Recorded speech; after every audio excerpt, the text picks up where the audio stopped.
you all to this video. And today in this video, we are going to start with our discussion about Power Query Editor.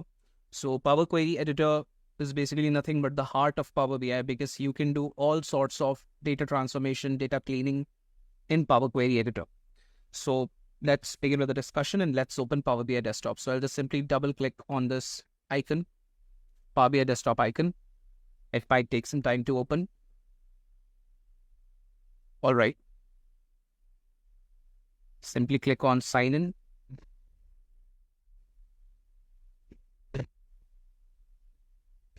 As of now, sign in is not required. So you can just simply click on cancel. All right. So this is basically the report view that we have. This is a report view. And then here you can see here we have filters pane, then we have visualizations pane, and we have data pane. So as of now, it is written you haven't loaded any data yet, right? So since we are not having any data yet into the model, so you cannot see it here. And we already have discussed about data visualization part and how to load the data. So you must be aware of it as we've discussed about all those things in the previous session already. Now, since here we want to discuss about Power Query Editor, so first of all, we will need some data. So again, we will bring data into Power BI Desktop using an Excel workbook. So I will use this option. You may use this option as well. That is, you can see on in the canvas that import data from Excel is written here. You can choose this Excel workbook from here as well. And you can choose that option under this get data as well. That is this option. So as of now, I'll just simply double click on this Excel workbook written here. And this is our data set that we are going to use. So this is the worksheet. This worksheet is named UPI data. I will simply click on this data, this worksheet, and it will show this preview to you that this is how your data looks. So it will show you some records of that this is how your data is going to look, right? Now, here you can see that we have two options. We have either load the data or transform data. So when we were talking about the data visualization part, we directly loaded the data into the model. But at the time, I told you that we'll discuss about transform data option as well. So if I'll click here on transform data option, it will bring us to the Power Query Editor. This is the Power Query Editor. And again, I would like to tell you one thing. In this session, we are especially going to discuss about the data types of the columns. And also, anyways, we will discuss about the data types of the columns. But you should keep one thing in mind that although there are other important aspects of creating a report and a dashboard in Power BI, but there are two most important things when it comes to creating reports that show accurate insights and information, and when it comes to performance tuning and performance optimization. So there are two things that you should keep in mind. The very first is data preparation and the second one is data modeling. So when we talk about data preparation, that's where this Power Query Editor comes into picture, because here you can clean the data, you can prepare the data, you can merge queries, you can append them, you can remove null values, you can replace values, you can change data types. So you can do all those sorts of changes so that you will be able to clean the data, you will be able to structure the data, prepare the data in such a way so that it will become fit to be used for reporting purposes, right? So it directly impacts the report performance, and it also helps us, data preparation part also helps us show the correct output in our report, because whatever visualizations we will create or whatever insights or information we will show in our report, all that part will be built on top of this underlying data that we have, right? So that's the thing that you should. Now let's begin our discussion about the data types. So as of now, you can see that this is the query or the table that we have, and its name is written on the left hand side, that is UPI data. And these are the different columns that it has. So we have our date column, then we have time column, transaction in thousands, sent from bank, city, age of the customer, the city in which the transaction was made, then we have gender of the customer, then we have bank received, balance in thousands, customer ID, and then we have age group. So as of now, you can see that there's a small icon that appears before the name of each column. So if I'll talk about date column, so you can see that this icon appears. If I'll further click on this icon, then you can see that these are the various or different data types which are available or present here, right? So whenever we are loading the data into Power BI desktop, you must check the data types of all the columns, right? Because it will help us create a good data model as well. We will be able to establish relationship between multiple tables accurately, and it will ultimately help us in creating accurate reports. So this is one of the most important things. Whenever you are loading the data into the model, the very first thing that you should check for is the data type of all the columns. In this case, we are having only one query. There will be cases where we will be having multiple tables or multiple queries. So you will have to check for data types of all the columns in all the tables or queries. All right.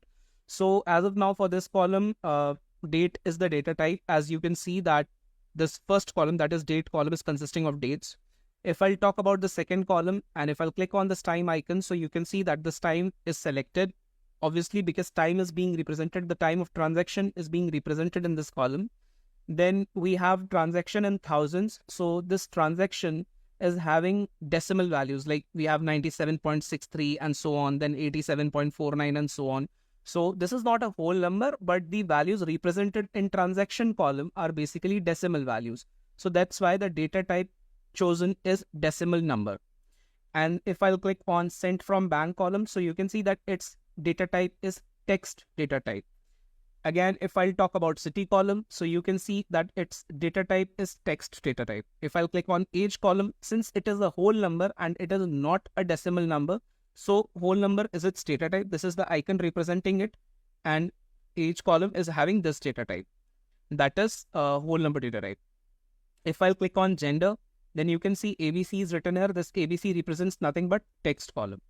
If I'll talk about bank receive, again, ABC is written here, so it represents nothing but text column. If I'll talk about other columns, similarly, we have for balance, like we had for transactions. So it is a decimal column because this is having data type decimal, because the values, there are different values which are in decimal format, as you can see.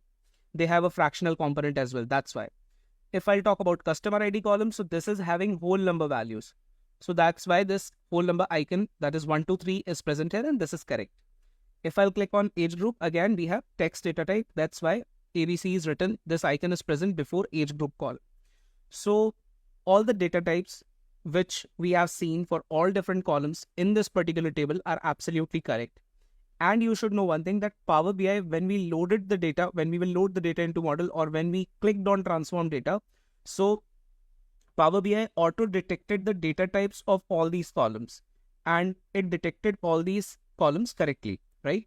But whenever you're loading the data into model, and whenever you come here to Power Query Editor, you should always check for the data types of all the columns, right? As of now, Power BI auto detected, because in the default settings, we have this default, in the default settings, this auto detecting of the data types of the columns is kept as on. If we will change it to off, and then we will try to bring the data to Power Query Editor, and then in that case, if we'll try to load the data into model, we will see that Power BI will not auto detect the relationships. And then in that case, we will have to do it. So let's take an example to understand that as well. So as of now, since we are fine with everything, so I will just simply, first of all, click here on this option. Also, I would like to tell you about this option under the Home tab.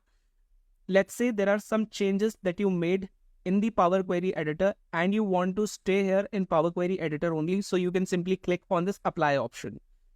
If let's say you have made some changes in the Power Query Editor and you do not want to apply those changes, so you can simply select the Close option. And if you have made some changes in the Power Query Editor in the data, and if you want to go back to the report view, then you can select this Close and Apply option. So since I want to apply the changes that we made here and I want to go back to the report view, so I will select this Close and Apply option. So there are pending changes in the queries that haven't been applied. It might take some time to apply those changes, and then it will load the data into the model. So that's fine. All right, so there are a total of 3000 rows and all of them were loaded. Now, let's say, first of all, we want to change the setting that says that auto detection of the data types of the columns should be changed to off, and then we will try to load the data again. So I will simply click here. This is the report view, right, in Power BI. if I will simply click here on File tab and then Options and Settings, then Options, and then under this data load, you can see under this type detection, we have this detect column types and headers for unstructured sources according to each file settings. This is basically kept as on.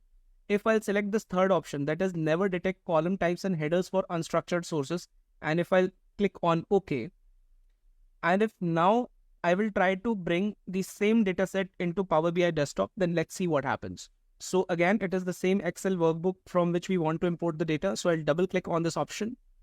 Then this is the dataset that we have. Now in this Microsoft Excel workbook, we have a worksheet by the name UPI data. So I will click here on this UPI data worksheet, and this is the preview of the data that we are now going to load. And now I'll click on transform data. Now this UPI2 is the same data that we loaded again, but we changed the auto detect settings, right? So now here you can see that for all the columns, no data type has been selected. For all the cases, here we have ABC123 as written, right, before the column names. So it represents nothing but any data type. It means like we are not sure of the data type of the columns, right? So that's why it is written like this. First of all, there is one more point that I would like to talk about. If you will have a look at the first row in this particular UPI data 2 that we loaded after changing the auto detect settings to off, you can see that these are nothing but, this first row represents nothing but the names of the columns. So first of all, we will have to bring these names of the columns from row 1 to the headers. As of now, the headers are column 1, column 2, column 3. But these headers are present in the first row in our dataset, that is UPI2. In our table that we loaded for the second time, that is UPI2. So first of all, under this home tab, I will simply click here on use first row as headers. And this will bring the first row in the headers. So this is our data. Now we will have to define the data types for each one of the columns here, right? Because when we loaded the data again, we changed the settings, that is the auto detect settings. That's why Power BI didn't auto detect the data types for these columns. Now we will define it. So for the first column, since we have date, so I'll simply click here on this. I'll select date from here. For second column represents time, I'll select time from here. For third column, we have values, decimal values. So I'll click on it and then I'll select decimal number. Send from bank, this is having textual values. So I'll click on the icon and I'll select text from here. For city, again, we have textual values. So I'll click on this icon and select text from here. For age column, we have whole number values. So I'll click on this and I'll select whole number. We'll further move to the other columns. For gender column, we have textual values. I'll click on this icon and then I'll select text from here. For bank receipt, we again have textual values. So I'll click on this icon and select text from here. For balance thousands, we have decimal numbers. So I'll click on it and decimal number. Then for customer ID, we have whole number values. So I will click on it and select whole number. For age group, we have textual values. So I'll click on this icon and I'll select text. Now you can see that when we loaded this UPI data 2 query in this Power Query editor, at that time, these columns, in fact, the headers were not even correct. The headers were present in the first rows, in the first row of the UPI2 data. And also when these headers were not even present there, so they were not having correct data types, right? Because Power BI didn't auto-detect the data types. We defined it. So now it means that we want to apply this change. And let's say we want to apply the change and we want to remain here in Power Query editor only. So I will simply click here on this close and apply, and I will select apply this type. So this will apply the changes. And now when you will click here on close and apply, it will apply the changes and take you back to the report view. So this is the report view that we have. So again, this data types part is one of the most important parts. So you should, whenever you are loading your data into Power BI desktop, always remember that first of all, you should check for the data types of all the columns of all the tables in your data set. I hope this video was helpful. We'll meet in the next session. Till then, thank you. Bye-bye.